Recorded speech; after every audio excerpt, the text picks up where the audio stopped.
Be sure to watch my TED Talk on londonreal.tv. In London, technology is the Silicon Roundabout. Introducing a new talk show dedicated to the people of the London technology startup scene. Silicon Real. Each week, interviewing entrepreneurs, venture capitalists, financial technology, accelerators, and incubators in an exciting three-person format. Learn about the people behind the innovation. Locally filmed, locally sourced. Silicon Real. It's about the people. This is Silicon Real. It's the weekly talk show dedicated to all those fantastic people of the London technology startup scene. I'm Brian Rose. I also host London Real in this same very studio. We do some non-tech stuff over there, so if you ever want to take a break from that, you can go check out some cool people. I had probably the coolest dude in the UK here yesterday. Mr. Ashley Walters was part of the So Solid crew, which was a garage and hip-hop group in the Millennium times. Then he also went and started on as Top Boy in the series Top Boy, which is located right here in Hackney. He was a really cool dude, so we had a talk for like an hour and a half. We talked about what it's like to have a #1 single when you're 19 years old, what it's like to go to prison for having a gun, you name it. So amazing. Anyways, check that. You had the investment biker on the Jim Rogers guy. Yeah, I gotta watch that. Yeah, I have the what I call the Grumpy Old Man series. Yeah. And it's a bunch of old guys, and they talk about finance and stuff. And everyone loves those guys. Yeah, when I did the China motorcycle ride, people were like, "Oh, you know, ex finance guy doing motorcycles," and they were like, "Yeah." So I definitely thought cool. him. I gotta watch that one. Yeah, so check those out. It's londonreal.tv, but we're here today to talk tech. My co-host is entrepreneur Colin Pyle, who's making mad coffee these days. What's going on? What's going on? Yeah, busy times. Everything's going well, man. Just coming out with a few new blends, looking at some of our own machines, growing the business. Lingos is going well. Looking for CTO for Lingos. So if anyone's out there interested, fits the bill, drop me a tweet, and we'll take it from there. Awesome. And the motorcycle ride through India is coming out on the Travel Channel? Yeah, it's out on the Travel Channel globally. The UK got pushed back because they didn't want to air it during the World Cup. That's probably smart. So things are going really well. And Renaissance man in the building. And someone texted me to say hello to them on this live podcast. But we don't know who it is. I don't know who it is. So okay, well, text again if that's you. I'll just say hello, and we can edit it in later, maybe. Hello to all the love. Awesome. Okay, cool. Thanks so much for being here. Cheers. Our guest today is Mr. James Gill, who is the CEO of GoSquared, which is a real-time web analytics platform, including e-commerce tools, which you guys rolled out in February. Yeah, so companies can compete with the big boys like Amazon. You guys have over 50,000 sites using your tools. Yeah. Your competition is places like Google Analytics. Another small company. Another big boy there. We use you guys for London Real, and I have to tell my guys to stay off GoSquared because it's like crack rock on that stuff. I mean, you go in there, it's got, quite honestly, a sick user interface, and you can track these people, where they're coming from, what they're doing on your site, if they came back from the day before, where they're located in the world. And that's just our basic stuff, let alone e-commerce and stuff. So I actually have to tell people to get off of it. I'm sorry. Yeah, thanks a lot. So, because it's really addictive, you know. Right. Thanks for that. James, you founded this company 8 years ago when you were even younger than you are now. Yeah. We're going to talk about that, but right now, welcome to Silicon Real. Cheers, pleasure to be here. And I must say the coffee is amazing. I'm rolling on that right now. There we go. It's very good. Wow. I didn't pay him to do that. Yeah, there's not like a 50 under the table. Crewcafe.com. Crewcafe.com. Go check it out. That's Colin's startup, so get involved. It is very good coffee. Before we get on to the analytics, I just want to talk about your age, because you started this company 8 years ago, which is something we always seem to come up. Everyone thinks, startups are 2 and 3 year and you flip ventures, but you would know more than anything. You spent probably your third of your life. When you put it like that. I was about to say that you started this company at university, but you started it before that, right? Yeah. So it was back in 2006. So I met my co-founders when we were, I think we were probably studying for our GCSEs at the time, which we were like 14, 15 years old back then. How old are you now? I turned 23 just recently. Okay. So, yeah. You look older than 23. Is that a good thing? Yeah. I don't know. Well, you should talk about that too. So you started this when you were 14, 15 years old? Yeah. So it was more of a hobby back then, I must admit, but name GoSquared, started doing web stuff, I started learning to design. My friends who I started with started learning how to program, and it's just rolled and rolled and rolled from then. And it's gone through tons of different, like, it's kind of been a bunch of different companies rolled into one. I guess you'd call it a pivot in today's lingo, but you know, we were just learning how to try and build a company back then. And for the last sort of 2.5, 3 years, it's been a much more serious business full time. And it's been one hell of a ride so far. So let's just talk about age really quick before we get into business model, because I always wondered about this. You know, they're talking about in Silicon Valley now, guys my age, I'm rocking 43, by the way, they go in for the Botox and stuff because, like, even if you're in your 30s, a lot of guys are like, okay, you're a bit over the hill. I mean, I don't know if it's to that degree in London, but do you find that there is this optimal age in the mid-20s? I mean, maybe you're right on the beginning of that, or does your age affect you? I think in the early days it was a real concern that, like, we were so young no one would take us seriously. Right. So I think there is, like, definitely this optimal age. I don't know. I think it's just if you're doing cool stuff, and you can be any age if you're clued in and you're in the scene, then the age doesn't matter too much. But I think for us, you know, when you're at school, you got nothing to worry about. You don't need to worry about paying to feed a family, put money on the table for everyone. And there's just so much more opportunity then. All you need to do is worry about whether you can fit it in with homework and stuff. But yeah, I think, you know, 20s is a great time to be doing this stuff. What's the oldest employee at your company? Now, at the moment, we're still a very young company. Like, I think the average age is 22, 21, do you age discriminate? Sounds like ages. Yeah, we do not age discriminate. We have had people working with us who have been all the way up to 30. You know? That's all good. But I mean, seriously, I mean, if I was in my 20s, I remember when I was like trading on Wall Street, I was in my 20s, and I'd be like, some 35-year-old guy, I'd be like, are you kidding me? Like, if you haven't made enough money to retire, Grandpa, get out of here. And I was like, but come on, it is a little bit of a culture clash, you know? So, I think it definitely stands out when you're at meetups. But I think, you know, the age is rarely actually the thing that matters. It's like, you can tell if you're like at a meetup or an event and someone clearly isn't in this world. But that can be applicable to someone who's 19 as much as it can be to someone who's 40. You know, it's just, I think there's people all ends of that spectrum who know their stuff, and I don't know. I don't think age is too big of a deal these days. Okay, I hope you're right. I mean, if it's tech, you would think it's like what you can produce. So you mentioned the pivot earlier. I want to talk about that right away. It's such a tech term. Like I said it to someone today, not in the field, and the guy's like, "Oh, so you changed your mind?" But you know, it is a bit more. It's different than that, because you start off with something, but if you're actually listening to the feedback, which is what you have to do, and if you have to change up, you have to change up. You guys started GoSquared. These were square pieces of advertising space you were selling, right? Man, it started. So just to clarify, I hate the word pivot. You know, I hate using that word. But, why do you hate it? I don't know. I just think it's so cliched. You know, it is very much like people have changed their mind, but need to put a lean startup spin on it.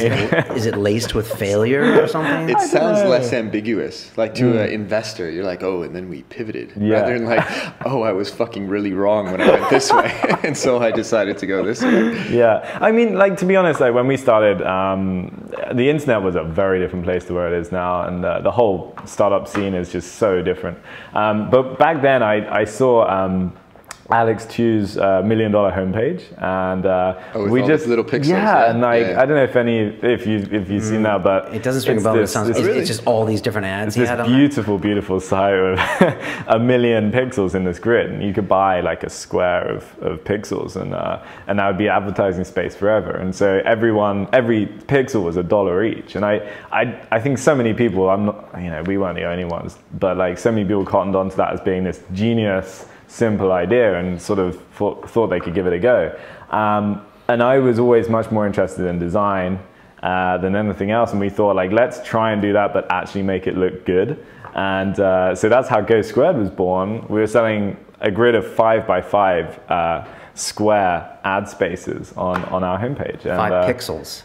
So there was just five squares, so they were each like 140 pixels square. Right. So it was like a nice bit of space, and you know, that got us started. I started learning HTML and CSS and learning how to like do web design, and Jeff, my co-founder, started learning PHP, and JT started learning JavaScript, and this was back in the really early days, and it got us together building something as a project, and over time it just evolved, and we started a blog, and it turned into like an advertising network and more of a marketplace. And then after all of that, we got into analytics and tracking these sites to help price the ads. And that's where we are today with the sort of real-time analytics platform. And it's just been this like roller coaster ride of trying stuff out and just knowing when one thing's not working, switching and moving on to something else. And it's been a great way of learning, I must say, just jumping in and going for it. That's a good pivot story. I like that, right? And what does your product look like now? I mean, and are you happy with it? I mean, when you go around and you pitch people on what you're doing, or you look at the Google Analytics and the competition, are you guys like, yes, we are where we want to be, number one? How do you evaluate that? So I think, you know, when we got into the space, you know, we were the first guys doing real-time analytics, and I think, you know, back then it was really exciting, and it's even more exciting now, but there's a lot more competition going on. You know, Google's pacing ahead very fast with their product, and it does a lot of stuff, but it's very complex. And then there's a lot of other guys in more sort of niche verticals doing a lot of interesting stuff too. From my perspective, it's always been critical for us to build something that like anyone can use, that's so damn easy that people will even want to use it. So even if it's a bit addictive, I apologize for that. But it's quite readable and usable. Yeah, I was looking at it today, and it plotted the previous day traffic over the current day traffic, and you could see like how much less or worse. Like it's obvious things in retrospect. That's what a great UX is, right? It's such a simple design. That means we spent years on it. Right? We're trying to do stuff that like just makes sense, but a real challenge is, you know, you got things like Google Analytics. It does everything. You know, there's very few things it doesn't do, but because it does everything, it's really hard for someone to pick it up and just get value out of it from day one. So what we're always trying to do is think, how can we make this easier? How can we get someone to getting insights and taking action faster? And you know, I think the product does that a lot today, and I think over the next year, God, there's so many awesome things we've got in the works, and it's one of the most annoying things when someone asks me like, how's the product doing right now? You're always looking forward to the next release, but yeah, I think it's really exciting. I think the competition is hotter than ever, but I think it's just such a great space and so much innovation still ahead of us. I think just the overall idea of, you know, people don't really want analytics. They want to just know how to make their site better. They want to know how to take action and actually make things, improve things. And the closer we can get to telling people and informing people around insights rather than forcing people to look at graphs and charts, I think the better job we'll be doing. So yeah, tons of innovation. Would that happen like automatically? So almost like AI telling you like, hey, you got to lower your price for this product? I think, there's tons of stuff that could be done. Right. It's almost like the simpler you make it for the user, the more work you have to do as a service. But, you know, I think there's lots of things like, you know, very simple things like rather than showing someone, you know, all your users are on IE and some of your users are on Chrome, you can be doing things like, you know, don't use HTML5 video on your site because most of your users won't be able to view it. So like taking stuff that you already know but turning it into like information and actions is definitely sort of where we want to be taking things. Yeah, it's a pretty powerful tool when you do that. You know, we had someone on here, I think it was Snap Fashion, you know, where they're, you know, taking a photograph and they're trying to analyze what it is. Is it a clothing? Is it something like that? And maybe it was someone else where their direct competitor was like a Google. And you're taking a network of like 6, 8, 10 people and you're competing against such a huge company. And I was just wondering if you ever have to get your head around that, or if you ever have to think to yourself, no, we can do it better because we're quicker and we're faster and we're the Instagram against the whatever. You know, we're all that. I love that kind of. Well, that's one of the things that I love. Amazon. I think that's one of the things I loved about when we were getting started, it's that, you know, we could be a bunch of kids still at school and have a web presence that competed with the big guys. And I think that's one of the great things just about the web today. You know, no matter what size you are, you can still build things from your own bedroom that compete with massive companies around the world. As long as there's net neutrality. Yeah. Don't get me started. But yeah, I think well for us, I think there's you know, it's easy to look at Google and they're the huge guys in the room, but there's tons of things that a company like us can offer that Google can't. You know, you don't get to talk to anyone when you're using Google Analytics, for instance. A lot of these big companies, you know, you don't get support. You can't go and reach out to whoever's working on it. They don't necessarily listen to feedback on which features are needed. They don't necessarily want to go down certain routes because they want to build this product that works for the masses. Right. And so I think there's huge opportunities for us to, you know, use those things to our advantage. And another thing with like the whole NSA scandal and all of this is that, you know, people have a bit more trust with us. You know, they're paying to use our platform. We're not going and like sending all that data off to some government agency, or we're not selling it on to advertisers. And so I think there's a lot more sort of honesty in our business model that our customers seem to appreciate. And you know, when you weigh all these things up and add them all together, it becomes a pretty weighty argument for why you could use something like GoSquared over bigger tools like GA. And yeah, I think tons of room for innovation as well. There's so many exciting features that us and a load of other startups are working on that like Google just, you know, they can't do everything. I saw on your timeline that you guys moved over to Amazon Cloud Services like a few years in. Yeah. And I don't know why that hit me, but I just wanted to ask you, were you guys one of the early adopters to that? And what's that been like? I would say, yeah. So Jeff, my co-founder, was pretty much the one who did all the fun work on the migration. But like back then, I think it may have been just after like we got our first sort of coverage on TechCrunch, and it just blitzed us. Like we were on like this one server on a shared hosting platform, and we were just completely destroyed by it. And so we were like, shit, we need to sort this out. You know, we can't have this every time we get any coverage. And so, you know, at the time there was literally Amazon and a few other small players, and I think maybe Rackspace had something going on, but Amazon just looked like they were ready to transform the space. And I think like the concept of paying by the hour for servers, and that you could boot up like 100 servers for an hour and it would cost you the same as booting one server for a whole month. Like that sort of flexibility was just amazing. And for us, you know, we had this weird kind of like scaling situation where if you think about Facebook, if they get a lot of users, they can kind of predict the amount of bandwidth that each user will use. Whereas for us, we have this like free trial, unlimited free trial. So, you know, Joe Bloggs with his individual site signs up, that's fine.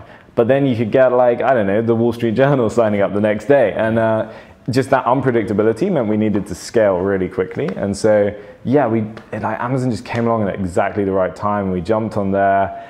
And it's not like you just suddenly have a scalable platform when you jump on something like Amazon. You have to re-architect things. And over time, and I can't take any credit for this, like Jeff and JT and the guys have spent most of the amount of time they've spent on getting things to work together so that you have like servers dedicated to individual tasks and being able to scale things like that. It's been a huge job. And like at the end of the day, users never see it because the service just works, but you have to spend so much time and manpower like getting a scalable architecture working. And it's one of the fun challenges of trying to grow, but they're great problems to have. But yeah, Amazon's made so much stuff possible for us that we just couldn't do otherwise, I think. Yeah. Are they being monitored by the NSA? Yeah, maybe.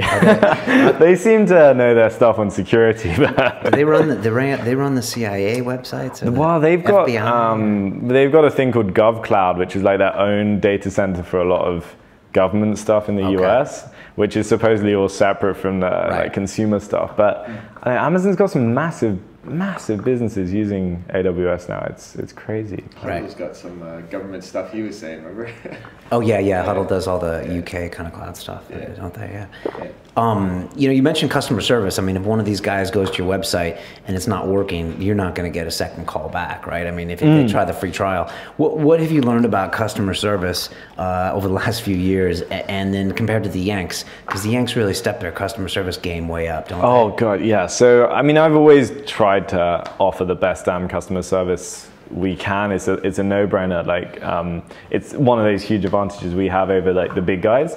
But I think one of the things is just how challenging it gets when you are growing. You can deal with a couple of requests a day, but then when you're scaling up to, you've got a bigger team, but you've also got a lot more users on board, and then you have one blip or one outage, and the amount of people that affects it, it's really, really tough to work out how to manage that. Originally we just had an inbox, and we're just, okay, I'll deal with that. But then you need a support system, and then you need to start working out the frequently asked questions and getting them all nailed down. It's never perfect, but I think the one thing we've really learned is just response time is everything. And even if you can't get back with a great response, getting back within 10 minutes makes so much difference compared to getting back to someone 12 hours later. And I think, response time is the number one thing, I think. And also, I think one of the things that's changed is how much of our support now happens on Twitter rather than over email. And we've got this great tool that basically every tweet is like a support ticket, and we just get back to stuff instantly. So if anyone ever has issues with GoSquared, Twitter's always the best way. What's that tool? It's called Spark Central, and it's admittedly quite an enterprise level tool, but the guy who made it, Davey, we were hanging out one time, and he just I think he lets us use it, and a couple of other cool companies. Okay. But I know Buffer use it as well, and they've got some massive companies using it now. Guys like Delta Airlines, and so we feel so lucky to have known about this early on. But it's been a great way for us to just get back to people super quick, and it's really cool. I can't remember, maybe Bloomberg or something did a thing on the response time depending on which sort of medium you use to contact the customer or the company, and Twitter was one of the fastest because they don't want, obviously everyone sees it. So exactly. If someone's waiting on something on Twitter for a day, they're gonna start tweeting GoSquared didn't get back to me. Exactly. And that's, the customer just has so much power now. Yeah, it completely changes that balance, doesn't it? Yeah, and a nice change too. Yeah. Well, it depends what side you're on. Well, that's true. Because I love all my coffee customers, but it's just sometimes people are just so goddamn whiny. It drives me crazy. Because the one bad customer can cost you hours and hours and hours and hours and lots of money. So. Yeah, exactly. Business model. I'm sure Colin's going to hit you with a few questions. You always seem to dig in. There we go. You guys are subscription, I guess. Yeah. So monthly and annual subscriptions we offer. Yeah. Is there, do you see any amalgamation in the sector coming up? Do you think a few small players would maybe join together and increase that? Because I guess Ivan co-hosted a few weeks ago, and Ometria is. I think maybe you can explain the difference of some of the platforms that are out there and how you guys differ for the layman like myself. Right, because he has an e-commerce platform, but I think that's separate in the real-time analytics. I don't know. No, Ometria's doing some cool stuff. Really have a lot of respect for those guys. I would say, for us, I don't look at many startups as competition. I just think that when you look at how much money is in the industry and where it's going, there's GA, which is free, but there's also GA Premium, which is 100K annual contracts. There's Omniture, which is ridiculous contract sizes, Web Trends, these huge guys. And the thing that really frustrates me is that a lot of these bigger tools are, they're massive contracts, they have huge sales teams, and at the end of the day, the product is used by 2 or 3 guys in a huge company, and everyone ends up emailing the analytics guy, gets a report, and waits a day for it. And I just think the big opportunity for all sorts of startups, Ometria, Mixpanel, Chartbeat, Kissmetrics, GoSquared, it's putting this data and putting these insights into the hands of the people that really need it, and I think that's the real opportunity for us.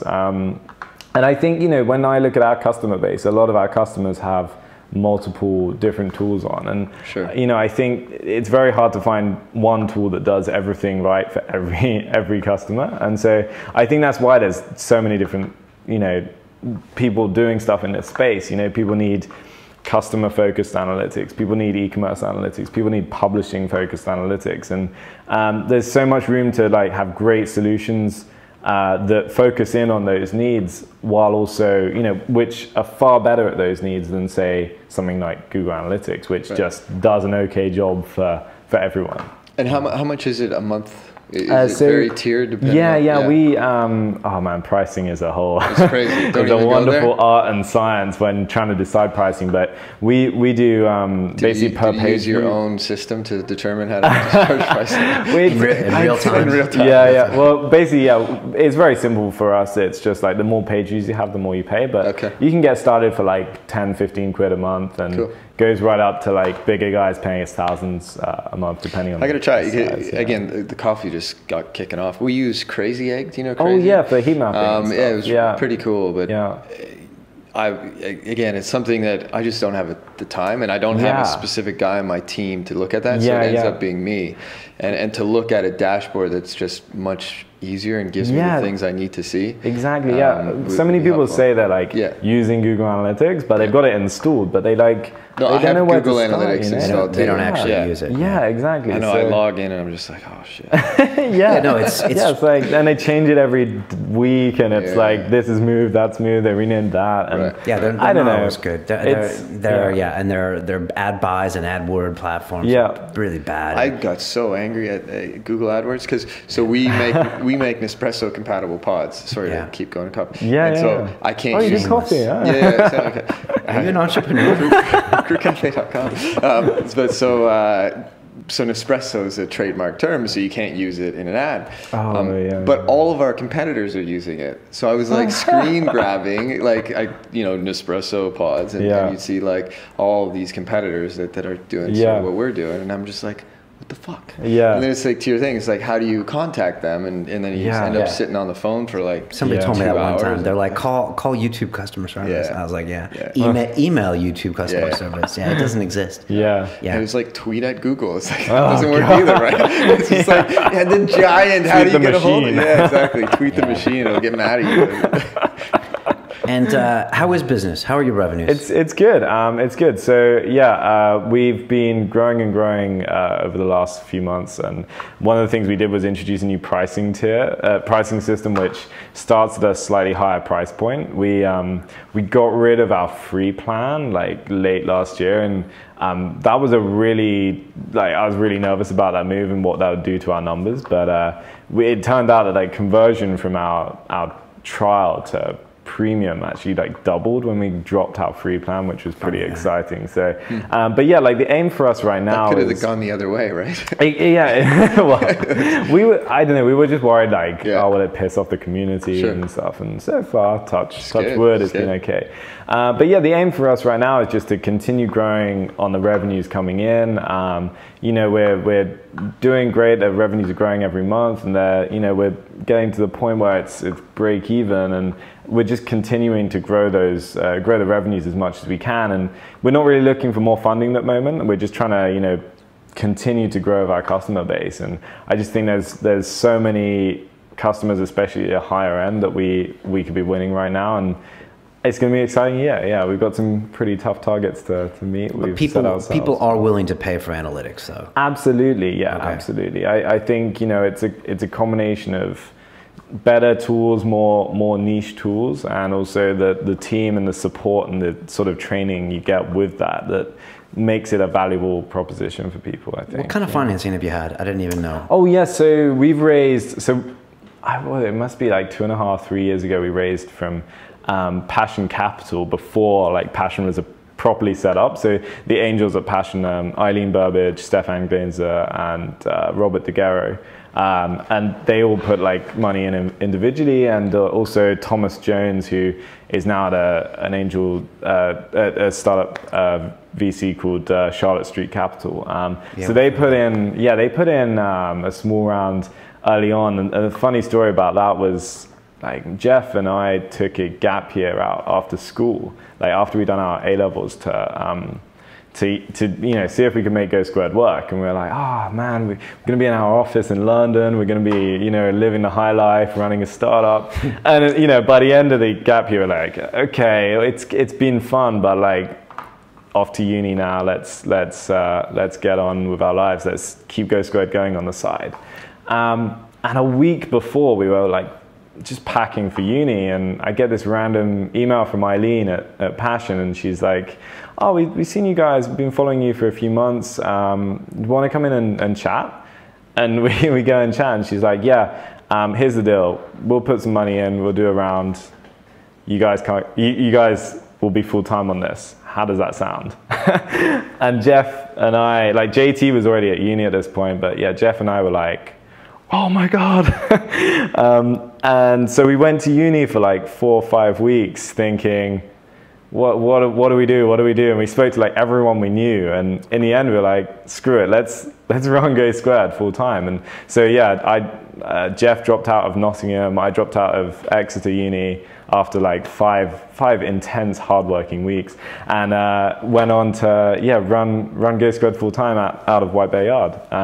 And so since then we've raised another round from, so Passion followed on with Atlas Ventures over in Boston, okay, led by Fred Destin, and yeah, so that and that was a larger round. We're talking millions. It was closer to $1 million. Okay. And yeah, I mean, we haven't raised like Dropbox sums of money here, but you know, we've taken quite a, you know, we've taken an approach where we haven't gone mental, we haven't gone crazy, and we've just tried to grow, you know, as organically as we can, and the money's really helped do that and hire at the right times and get us to where we are now, which we're really thrilled with. So. But you could use another chunk of change in the next 12 to 18 months. We you know, you could always do with more money, but I think for us, I just really like our priority right now. That is, you know, let's build a solid business with solid revenues, and that will give us the sort of the ability for us to make our own decisions going forward. There's nothing answer. Worse than you know, there's nothing worse than like knowing you've got like 3 months left and you've got to raise money and you've got to take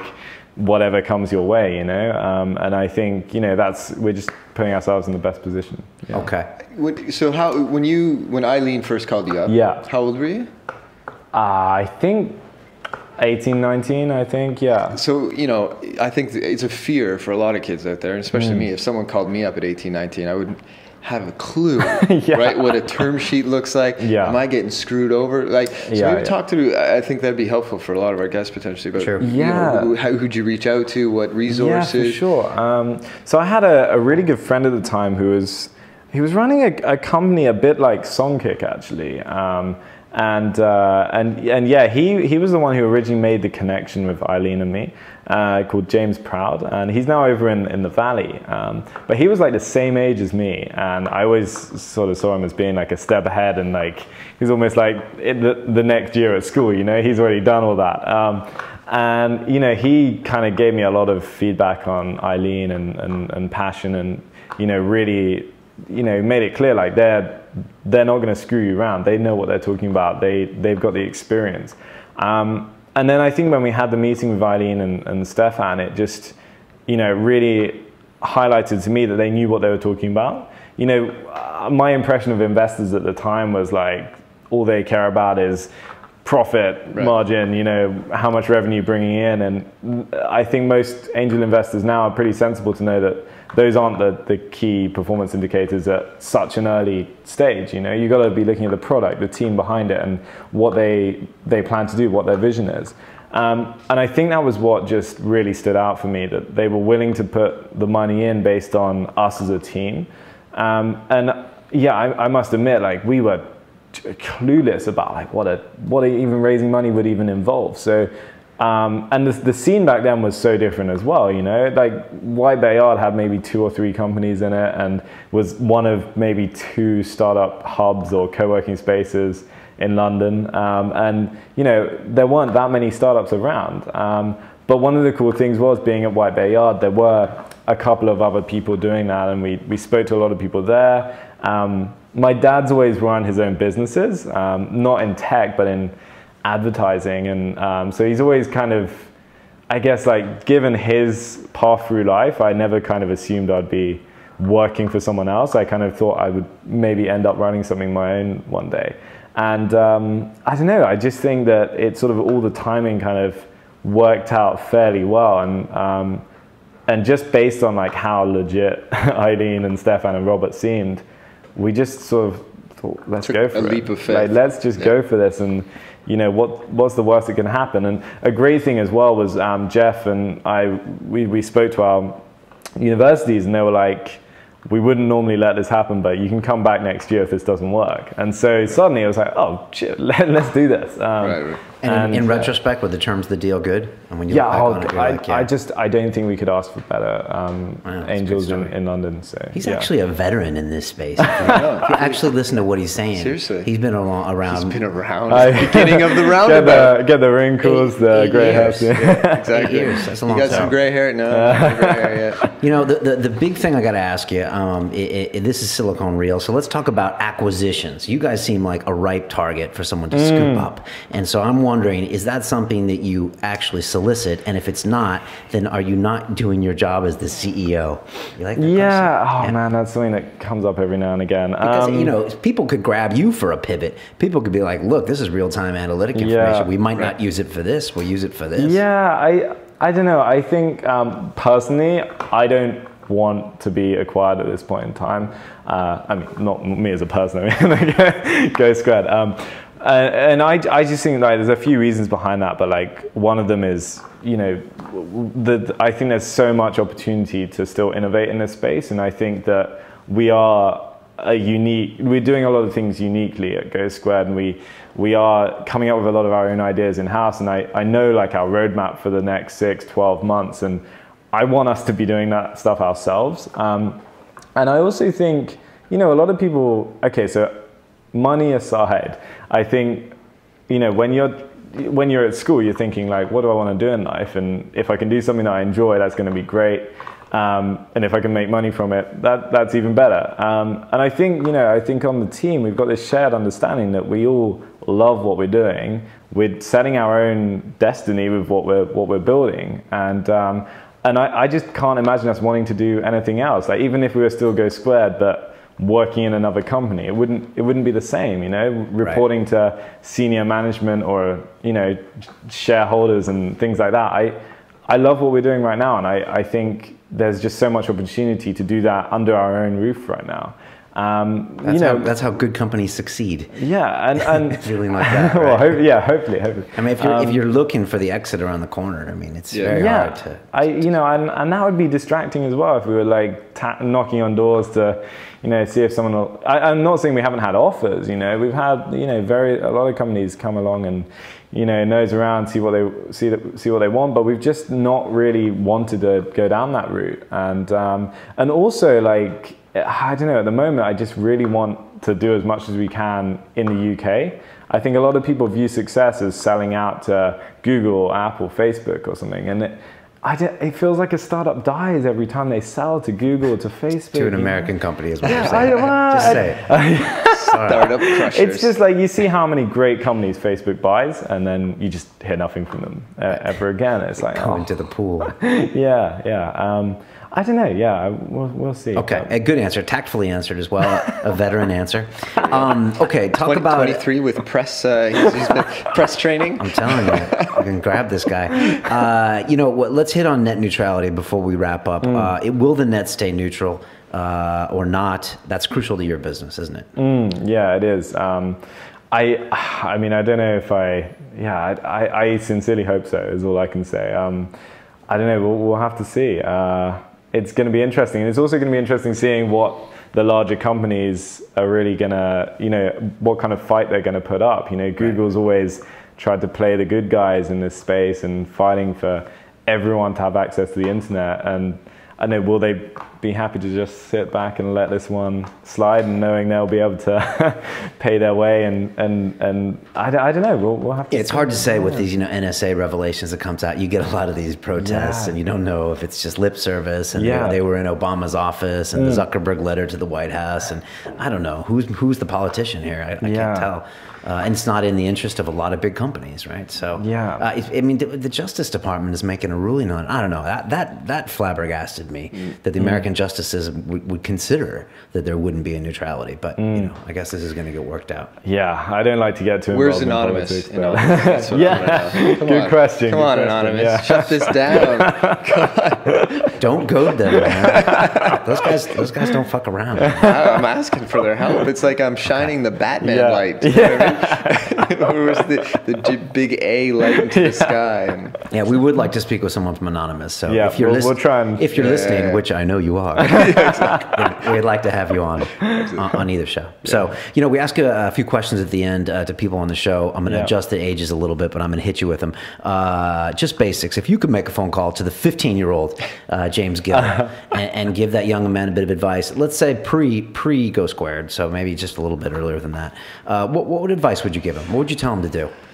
Oh, that is a good question. I would say don't be afraid to sort of like go down your own route. I know that like when we were young, everything at school was like, you're going to go to uni, you're going to go and then work in a job, you're then going to go and maybe one day, sometime when you're like 30, then you're going to go and start something. I just think like it's never been a better time to start your own thing, and I think people, even still at school, can be taking their own route, and yeah, don't be afraid to do your own thing. Yeah. You skipped uni. Yeah, other than 5 weeks. and do you think, have you ever noticed, oh my gosh, I didn't go to university? Or have you ever been like, oh, I didn't study that? Or has it affected you at all? I mean, I think I've got a better liver than a lot of my friends. But yeah, I know, I think I made quite a few friends while I was at uni, even in those 5 weeks. But, you know, there were a lot of fun times that we may have missed out on, but we've had a lot of fun times doing what we've done, and we tried to make it a fun place. And one of the great things being in where we are in London, in White Bear Yard, is like there's a great community there, and the amount of new people you get to meet every day is, you know, and the kind of relevant connections as well has been great. So I don't have many regrets, to be honest, but you know, I can always go back to uni someday later. Yeah, they don't go anywhere. Yeah, yeah, the unis stay there. They stay there. Yeah, but it's interesting that, you know, you're saying even at your age, which is younger than most people that have come through here, that you still didn't necessarily know that this was a career option for you.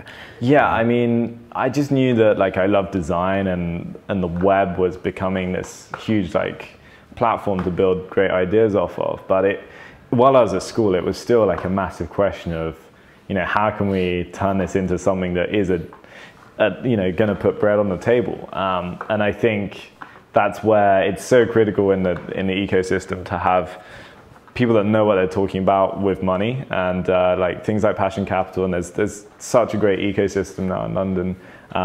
You know, we're not as crazy as Silicon Valley, but I think it's so evolved now compared to where it was even 3 years ago, 4 years ago. And I think that is really helping a lot of people actually do what they want to do in their lives, and that's great. Good thoughts there. What's the best advice you've ever received, business or personal? Oh God, I always get that reaction. I don't know. Great. I don't know. There was a great quote that I have on my wall that's something like, some people dream of great accomplishments while others stay awake and do them. And that is a good one. But also just don't give up, like keep at it, and it'll work out, I think.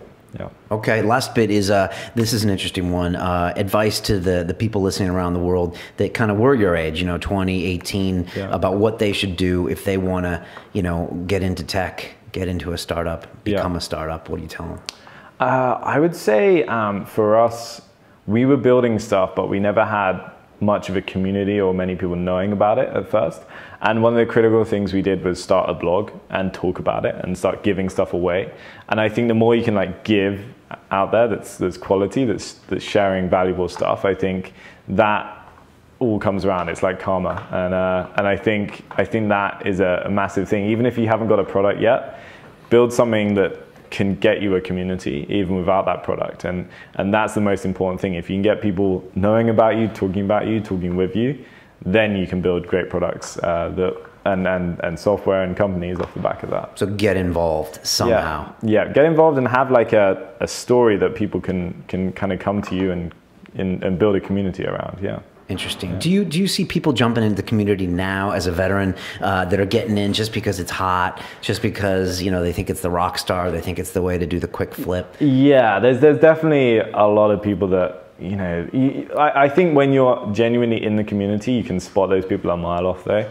But I think there's a lot of people can build products right now, but building a loyal following and a loyal community and getting customers is the real challenge. And I think that takes a story and that takes hard work over time. And I think unless you are building that from day one, then it's going to be tough. But yeah, I think that's really critical. So anyone trying to build a product, think about everything around that before you think it can be a company. Yeah. Would you move to San Francisco?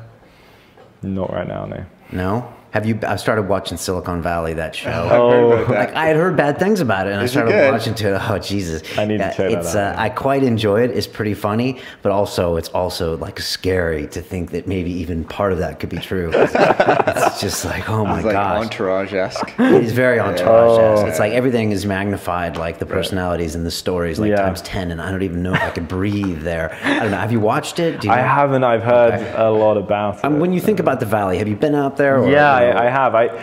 I mean, it's a great space. It's amazing. You go to Starbucks and everyone is in tech. Everyone's got a Facebook, Apple T-shirt, whatever. I think I've always been a Londoner though. I was born in London and now I live in London, and I just think it's such a great sort of hive of activity where not everyone is in tech. You've got creatives, you've got ad people, you've got finance, you've got everything. And I think that's the magic, where you get all these different industries combining. And I think that in some ways I'd hate to be somewhere that is only tech. You get into this echo chamber. I mean, I don't mind the valuations here in the Valley, or the capital. Yeah, some of your finances out of America. So I was at an event last night, and they were talking about valuations, and it's like, Just Eat got a pretty damn good valuation. Do you know what I mean? So it's it'd be tough to get a higher valuation over in the States. So maybe a little bit higher, but it's getting pretty good. Maybe the angel money gets sloshed around over there. Well, that's it. Maybe the earlier stages. Maybe. But you make a good point. Yeah. And then if you watch that show, it's probably the worst thing to do. I'm from California, and I watched that show, and I'm like, Jesus, I don't think I could live it. Because like you said, it's like an echo chamber from hell. But it's a comedy series. It's on HBO. It's called Silicon Valley. If you don't know it, there's like 7 episodes. But thumbs up or down? I like it. I know, surprisingly. The writing is quite creative, and a lot of the comedy is really quite subtle. And actually, they don't dumb down what they're doing. So there actually is some tech in there, and I think some of the people are supposed to be personalities in the right. I think there's a Peter Thiel in there. I hope that's not Peter Thiel, because he's pretty creepy. This guy, I haven't met Peter, but anyways, I think they're making comments, but it's kind of fun to watch. So anyways, did I miss anything, Colin? No, I think get a good snapshot there. Yeah, really James, it's really nice to meet you. You seem really capable at what you're doing. Like I said, I don't know why I didn't think you would be, but you really are a veteran. Thanks, because you like you said, you're super mature for your age. Like, when I was 23, it's not a backhanded compliment. James is like, if I hear that one more time. Really? I don't know. No. You speak, like more intelligently than I do. It's funny because 32. So it's like when I think back when I was 23 and I was not very smart. Not that I am now, even, but it's interesting because he saw the ecosystem like way before a lot of people did, and getting funding when this wasn't such a big community. And I think it's such an interesting thing for young kids to, because I always had ideas, right? Yeah. But I could never really implement them because I didn't have capital and I couldn't code and all this sort of stuff. So, we're in the age, if you can build, you can really get something going really quickly, so and for almost nothing, right? Yeah. So I think it's, if as an entrepreneur, as a kid, to just learn to put the tools in your own hands, and you can kind of control your own destiny. I think it's really cool. Stopping you. The barriers are so low now. Maybe too low. I think it is. It's easier than ever to start something, but it's still damn hard to keep something working and grow it over time. And I think that's what clears the suckers out is those hard times, the times where you miss that account, where it's hard to make payroll, and that clears the suckers out. So then you can, you know, really go the long lasting. And that's what I think shows. And like you said, the community can sniff out a fake, and the VCs definitely can. So you know, if you don't get those successive rounds of funding, then people know what's up. People can do a free trial easily by going to GoSquared, right? GoSquared.com. And I meant that as a high compliment with the crack rock earlier. I'll show you my analytics. It's good crack rock. They're a lot of fun. You can, I mean, I won't go on, but you can see where people are coming from. If they came from this tweet, what they're looking at, it's really good stuff. So I'm joining. And like you said, I mean, if you go to Google Analytics, I mean, if you can't find what you're looking for in 5 or 10 seconds and you don't use it, then what's the point? So I'm selling his company. There we go. Anyways, thanks so much for being here. Yeah, it's been a pleasure. Is Twitter good to get you at? Or Twitter's great. Yeah, I'm James J. Gill. Yeah, so it's James Gill, just with a J in the middle. Okay, awesome. On the Silicon Reel tip, this is episode 49. We got our big 5-0 coming. It's crazy. Huge. We hit episode 200 in the studio yesterday at London Reel. So that's huge. Combined. That's a lot of shows, eh? That's a lot of shows, right? Yeah, it's crazy. A lot of hours. We had a meeting of the minds of the Silicon Reel crew here last Friday. We tweeted out. We got a bunch of people working with us behind the scenes, booking guests, working on sponsors. It's all good. I think we're looking for one more person. If you want to throw your hat in, it's tweet us or hello@siliconreel.com. Reach out, man. If you're interested, you got nothing to do in the summer and you're interested in getting involved in tech, we could always use the help. There's so much that we can do to grow this community. We just need people to help us spread the word and get these videos out there, and some amazing conversations that kids that are 16, 17 can listen to and you know, get inspired and learn something. Yeah, plus you can meet people like, you know, James or you know, or all the guests that we've had. Yeah, or the important Yeah, it's all good. If you're listening to us on iTunes, come check our faces out on our website. You know, just Google Silicon Reel. You can see us on YouTube. It's about the people. James, thanks so much for being here. My pleasure. And all the best. Cheers. Thanks. Thanks, man. All right, guys. Take care.